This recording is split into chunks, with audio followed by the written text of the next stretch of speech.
Hello दोस्तों, मैं doctor Pallavi Maurya publication की तरफ से आप सभी का स्वागत करती हूँ। आज हम जानने वाले हैं गायनेकोलॉजी के एक टॉपिक के बारे में और आपके लिए ये खुशखबर भी है कि हम जल्द ही ये गायनेकोलॉजी का सीरीज जो है वो लॉन्च करने वाले हैं स्पेशली आपके लिए। तो यहाँ पे हम डिस्कस करने वाले हैं क्लिनिकल एप्लीकेशन का क्या होता है। जो टॉपिक हम बुक में पढ़ते हैं उसका क्लिनिकल एप्लीकेशन हम कैसे करते हैं, हमारे प्रैक्टिस में कैसे कर सकते हैं आगे चल के। तो ज़्यादातर हमारा फोकस उस पे ही रहेगा कि बाद में जब आप खुद की प्रैक्टिस स्टार्ट करते हो तो आपको कोई भी जो पेशेंट है गायनेक का वो ट्रीट करने को आप कैपेबल हो जाओ। ओके, तो चलिए आज का टॉपिक शुरू करते हैं। आज का हमारा जो टॉपिक है वो है, आज का हमारा टॉपिक है एबनॉर्मलिटीज ऑफ मेंस्ट्रुअल साइकिल। तो ये टॉपिक से हमें क्या पता चलता है कि हम जो मेंस्ट्रुअल साइकिल है उसके बारे में जो कुछ एबनॉर्मलिटीज वहां पे आती है उसके बारे में हम आज यहाँ पे जानने वाले हैं। तो अगर किसी चीज का एबनॉर्मल हमें जानना है तो उसका नॉर्मल हमें पता होना बहुत ज्यादा जरूरी है। तो हमने जैसे लास्ट लेक्चर में मेंस्ट्रुअल साइकिल पढ़ा है, तो मेंस्ट्रुअल साइकिल नॉर्मल क्या कैसे होता है ये हमें अभी रिवाइज करके फिर आगे जाना है। तो मेंस्ट्रुअल साइकिल का नॉर्मल ड्यूरेशन कैसे होता है, नॉर्मली वो कब स्टार्ट होता है, उसमें कितना फ्लो होता है, ये सब चीजें हमने डिटेल में पढ़ी है। और आज हम यहाँ पे जो हमारा टॉपिक है उसके लिए यहाँ पे उसका रिवीजन करने वाले हैं। तो जो नॉर्मल हेल्दी वुमन रहती है या फिर नॉर्मल हेल्दी गर्ल रहती है उसमें जो मेनार्क है वो कब स्टार्ट होता है, 10 to 16 ईयर्स के बीच में। ठीक है, तो ये जो एज बताया है 10 to 16 ईयर्स, तो इसमें जो नॉर्मल मेंस्ट्रुअल साइकिल है, प्यूबर्टी जो है वो वहां पे आती है। मेनार्क किसे बोलते हैं, फर्स्ट मेंसेस।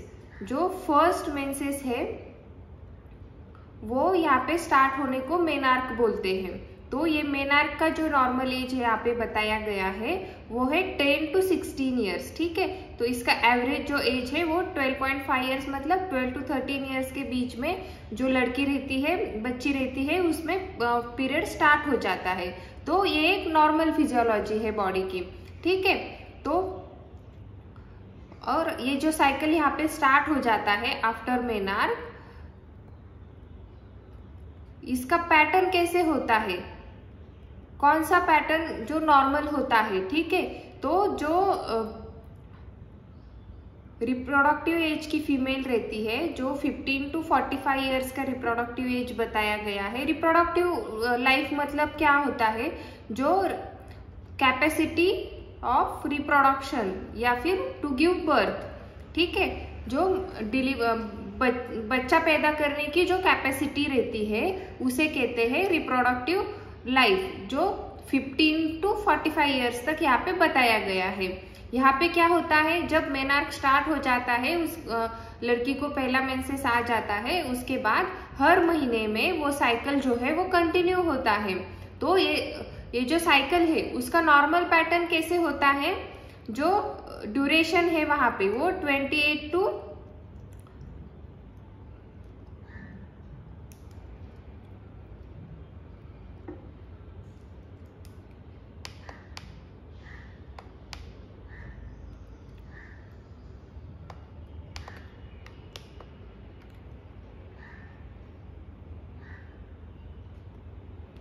जो ड्यूरेशन है नॉर्मल साइकिल का वो होता है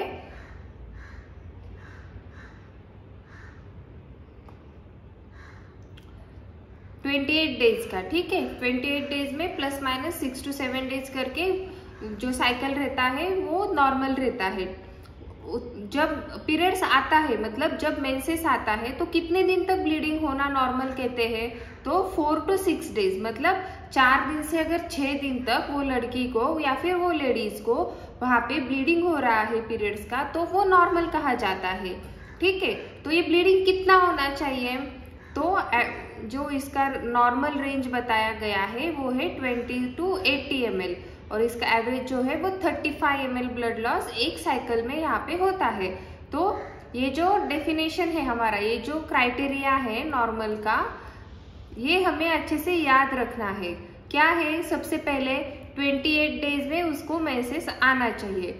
फिर भी अगर यहाँ पे ऊपर नीचे हो जाता है प्लस माइनस 6 to 7 डेज, ये हम नॉर्मल कहेंगे।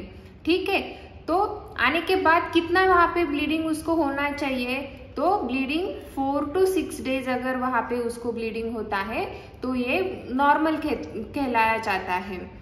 ब्लीडिंग कितना होना चाहिए, ठीक है, 4 से 6 दिन उसको ब्लीडिंग हो रहा है, 28 डेज को साइकिल भी आ रहा है, लेकिन जो वो 4 दिन में जो उसको ब्लीडिंग हो रहा है वो कितना होना नॉर्मल होता है, तो वो होता है 20 to 80 ml। ठीक है, तो किसी को अगर 50 ml ब्लीडिंग होता है, किसी को 60 ml होता है, किसी को 80 ml होता है, तो ये सब चीजें जो है वो नॉर्मल कही जाती है। तो हम तो ब्लीडिंग ऐसे ml के हिसाब से तो नहीं गिनते हैं ना। ठीक है, तो डेली अगर उसको 2 to 3 पैड्स अगर लगते हैं 24 आवर्स में, तो हम इसे नॉर्मल फ्लो कहेंगे। ठीक है, तो ये जो नॉर्मली रिप्रोडक्टिव एज में जो बताया गया है पीरियड्स आना, जो रिप्रोडक्टिव एज का मतलब हमने देखा है कैपेसिटी ऑफ बर्थ। ठीक है, जो बच्चा पैदा करने की जो कैपेसिटी रहती है उसे कहते हैं रिप्रोडक्टिव एज। और ये रिप्रोडक्टिव एज कब से कब तक रहता है, 15 ईयर्स से 45 ईयर्स तक। तो 45 ईयर्स के बाद क्या होने वाला है, यहाँ पे जो है 45 ईयर्स के बाद मेनोपॉज करके जो बताया गया है, मेनोपॉज एक फिजियोलॉजिकल कंडीशन है जहाँ पे पीरियड्स आना स्टॉप हो जाता है। नॉर्मली जो हर महीने पीरियड्स आता है लेडीज को, वो 45 to 50 ईयर्स के बीच में वो साइकिल बंद हो जाता है। तो ये जो है एक कंडीशन, इसे कहते हैं मेनोपॉज। ठीक है, तो अभी हमने क्या क्या टर्म्स देखे हैं, एक है मेनार्क। मेनार्क का क्या मतलब है, first menses. Okay, first menses, तो ये कब उसे स्टार्ट होना चाहिए, फर्स्ट मेंसेस स्टार्ट होना चाहिए 10 to 16 ईयर्स के बीच में। ठीक है, तो अगर ये बिफोर 10 यहाँ पे आ जाता है या आफ्टर 16 भी वहां पे नहीं आता है, तो ये क्या है, एक एबनॉर्मल थिंग है, ये नॉर्मल नहीं है। तो हमें ये ध्यान में रखना बहुत ज्यादा जरूरी है। ठीक है, जो हमने पैटर्न देखा उसमें 28 डेज का साइकिल उसे आना चाहिए, उसके ऊपर अगर 6 to 7 डेज हो जाते हैं, उससे अर्ली अगर 6 to 7 डेज हो जाते हैं, तो उसे भी हम नॉर्मल ही कहने वाले हैं। तो अर्ली मतलब क्या, 21 days to 35 days. Okay, 21 to 35, ये जो है ये नॉर्मल मेंस्ट्रुएशन का, नॉर्मल पीरियड्स आने का एक ड्यूरेशन है। इससे अगर आगे आता है मतलब 21 डेज से पहले आता है और 35 डेज से अगर लेट आता है, तो ये क्या होगा, एबनॉर्मल होगा। ठीक है, और यहाँ पे जो ब्लीडिंग हो रहा है 4 to 6 डेज, तो यहाँ पे अगर ब्लीडिंग 6 डेज के ऊपर वहां पे होता है या फिर 4 डेज से कम वहां पे हमें देखने को मिलता है, तो ये भी क्या हुआ, एबनॉर्मल हुआ। ठीक है, और यहाँ पे जो हमने फ्लो का क्राइटेरिया देखा है 20 to 80 ml ब्लीडिंग वहां पे होता है। तो अगर ये ब्लीडिंग एक्सीड होता है, मतलब ज्यादा होता है, 80 ml के ऊपर वहां पे ब्लीडिंग अगर होता है, तो ये भी यहाँ पे हमें एबनॉर्मलिटी देखने को मिलेगी। ठीक है, तो यहाँ पे हमें ये जो नॉर्मल साइकिल है ये अच्छे से पहले याद करनी है, अच्छे से समझ लेनी है, तब जाके हम एबनॉर्मल समझ पाएंगे। ठीक है, तो एबनॉर्मल मतलब क्या होता है, डेविएशन टू नॉर्मल। ओके, मतलब नॉर्मल में कुछ भी अगर डेविएशन वहां पे होता है तो वो हो जाएगा एबनॉर्मल। ठीक है, तो जैसे कि हमने यहाँ पे सब नॉर्मल टर्म्स देखी है, तो हम अभी आगे देखेंगे।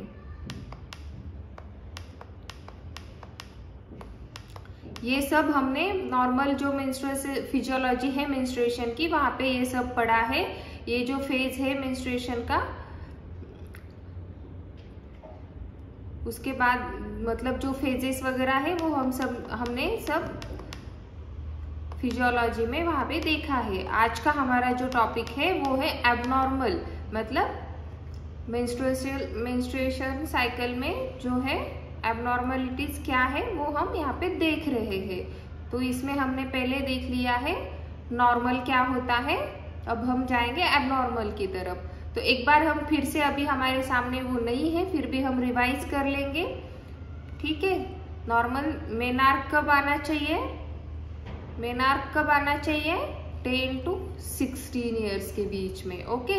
इससे पहले अगर आता है तो भी प्रॉब्लम है, इससे बाद में अगर नहीं आता है तो भी प्रॉब्लम है। तो फर्स्ट मेंसेज जो है वो यहाँ पे शुरू होना जरूरी है।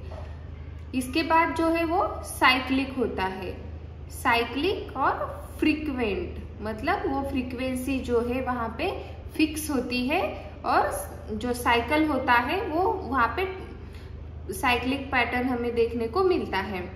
तो उसमें ड्यूरेशन कितना रहता है 28 days plus minus 6 to 7 days, okay. तो अगर यहाँ पे 21 to 35 ये ड्यूरेशन हम कहेंगे।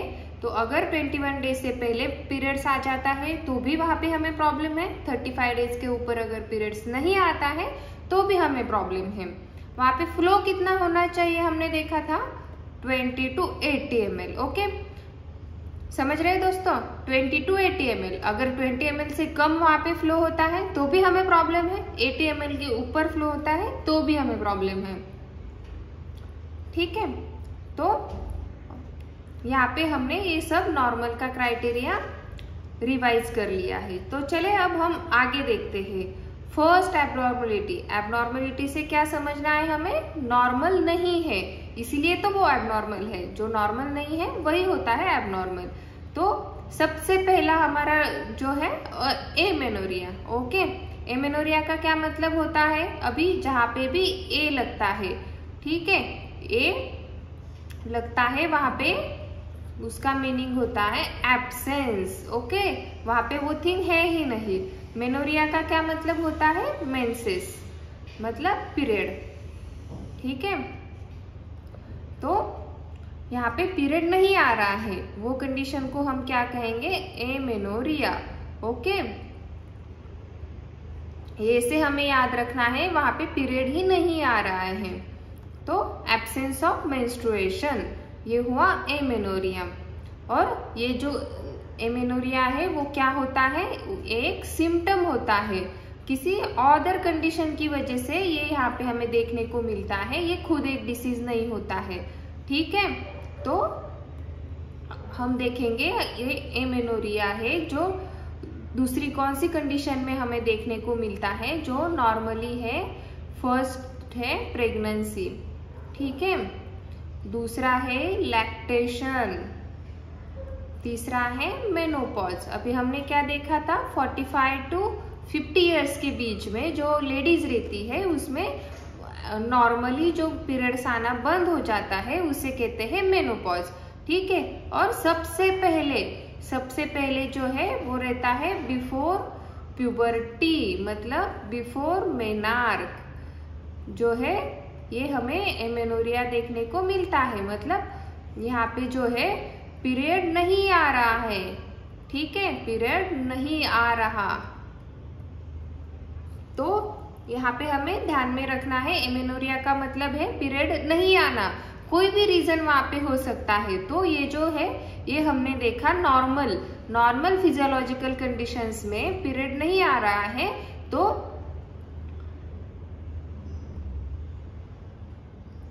वहां पे ये सब कंडीशन हमें देखने को मिल सकती है।